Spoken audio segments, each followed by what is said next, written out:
Hello everybody, Ray Pedraza of the McAllen Cable Network here along US 281, which is part of the proposed I-69 interstate. Of course, here to tell us an update on what's new and what's happening and the progress that's being made on designating our area an interstate is Teclo Garcia. He's the Director of Governmental Affairs for the City of McAllen. Teclo, thanks for joining us. Thank you for having me. We've been talking about I-69 for a while. Give us a little bit of a background on what it would all entail and what some of the benefits are. Well, I-69 is a project that's been around for years, but lately there's been a lot of progress that's been made here in Texas. I-69 really stretches from the border, U.S.-Mexico border, up to the Canadian border, Port Huron in Michigan. Some parts of I-69 are complete in Indiana and Michigan, but in Texas, we're still working on it. And TxDOT is working with segment committees and elected and appointed officials throughout Texas, from Texarkana all the way down to McAllen, in different segments of the state to try to get it done.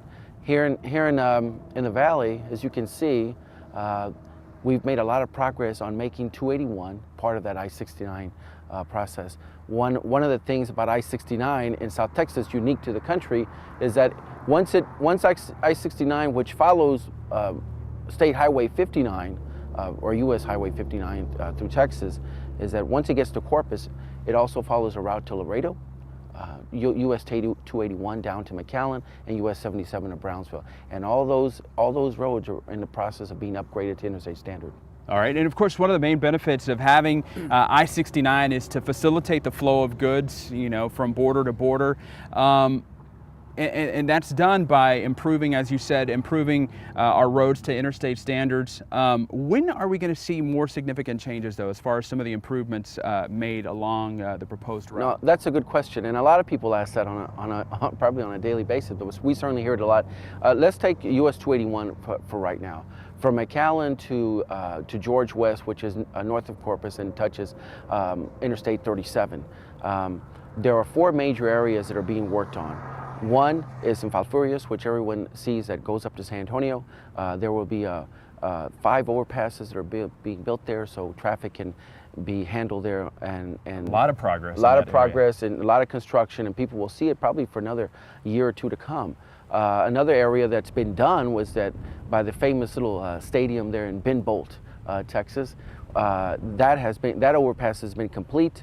Another area is in George West, which connects to or near US 59 and near I-37, and there will be an interchange put there and some overpasses over a railroad track that's being done. So those are major areas. One area that construction is not started on, but very important, is Fremont, right north of Falfurrias, and that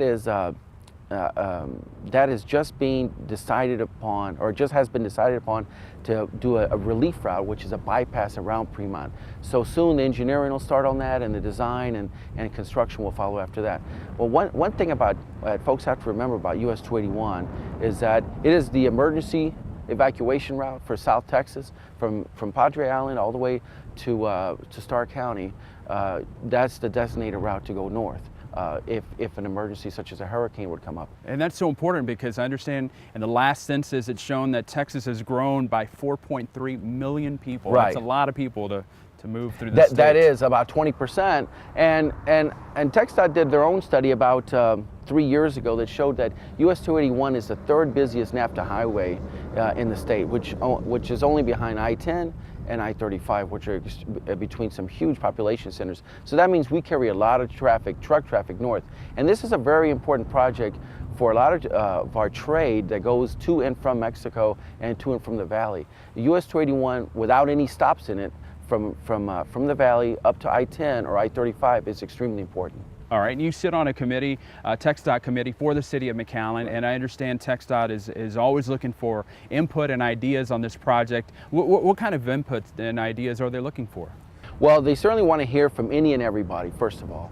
Second, they want to hear from ranchers, from citizens who are interested in the process, from groups. They want to hear ideas. They want to know if they're doing the right thing. They want to hear feedback. They are very interested in listening to people's comments about their work.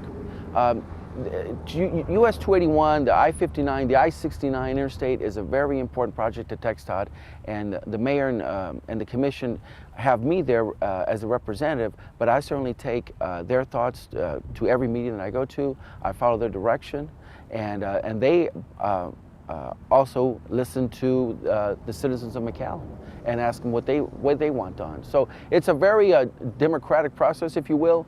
And at this point, unfortunately, funding is a very tough situation for TxDOT, for our state and roads. But little by little, we're making progress, and I think people see that progress. And like you said, this is being done in segments, so is it easier to fund that way? I think it is, and it also gives TxDOT time, and it gives the engineers and other public bodies time to look at how things need to be done and how they can be done. And so, I think for us the most important thing for McAllen and Hidalgo County is they'll start seeing more progress in addition to the Falfurrias and George West areas, and they'll start seeing a difference real soon. All right, getting back to the meetings real quick, can anyone go to those meetings, or how can people offer up those ideas and suggestions? They certainly can go to TxDOT's website and click on the appropriate buttons that would allow them to comment on this process. TxDOT does have open meetings that the public can attend. So some of the meetings aren't open to the public, although they're open to elected and appointed leaders from different cities. Others are public hearings where they allow the public to sit down, and we've had some of those in McAllen, and I would venture to guess that we'll have more of those in the future. All right. Any guess as to when the valley will be designated as, the valley segment will be designated as an interstate, and maybe when the entire project might be completed? No, that's another good question, Ray. The deal with the designation of an interstate highway is it has to be up to interstate standards, which there's a lot of involvement in that, but just think of a really nice interstate or expressway you've been on, and it has to be to that sort of standard. A lot of overpasses, no at-grade crossings and that kind of thing. And we already have a couple of highways in the valley that are at interstate standards, such as Expressway 83. However, in order to get that designation, even if it is up to standard, it has to connect to another interstate highway. Now, for instance, in Corpus, there's a segment of US 77 that was given the I-69 designation already, or upgrade, and the signage and the whole bit.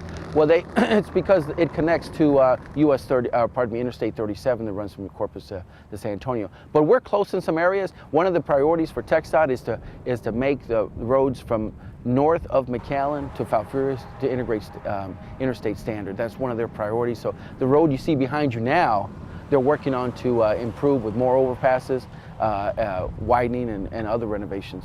Very good. TxDOT has cleverly named this, push for ideas, or they're calling it Driven by Texas. So if you go to the website, txdot.gov/driven-by-Texas, they say, the progress on I-69 is driven by Texas, and that's what they're calling the campaign. So we encourage people to get involved, right? Yes, that's exactly right. The Mayor Commission want to see more feedback. They want to hear from citizens, and we'll be happy to pass that along to the folks in Austin.